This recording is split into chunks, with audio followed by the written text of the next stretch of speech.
மழையின் போது ஓத வேண்டிய துஆக்கள்.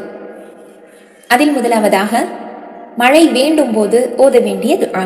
அல்லாஹ்வின் தூதர் ஸல்லல்லாஹு அலைஹி வஸல்லம் அவர்கள் மழை வேண்டி பிரார்த்திக்கும் போது தன் இரு கைகளையும் உயர்த்தி அல்லாஹும்ம ஸ்கினா அல்லாஹும்ம ஸ்கினா அல்லாஹும்ம ஸ்கினா என்று கூறுவார்கள். இதன் பொருள், இறைவா எங்களுக்கு மழையை தருவாயாக.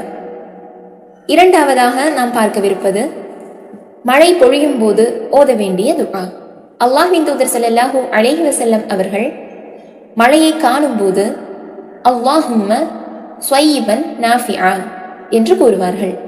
இதன் பொருள், இறைவா பயனுள்ள மழையாக இதை ஆக்குவாயாக. மூன்றாவதாக நாம் பார்க்கவிருப்பது அளவுக்கு மேல் மழை பெய்தால் ஓத வேண்டிய துஆ.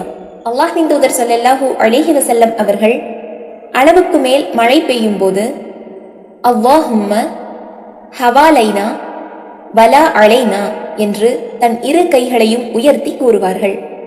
இதன் பொருள், இறைவா எங்களின் சுற்றுப்புறங்களுக்கு இந்த மழையை அனுப்புவாயாக, எங்களுக்கு கேடு தருவதாக இதை ஆக்கிவிடாதே. இன்ஷா அல்லாஹ் நாமும் மழையின் போது இந்த துஆக்களை ஓதி அல்லாஹ்விடம் பிரார்த்தனை செய்யக்கூடியவர்களாக இருக்க வேண்டும். அஸ்ஸலாமு அலைக்கும் வரஹ்மத்துல்லாஹி வபரகாத்துஹு.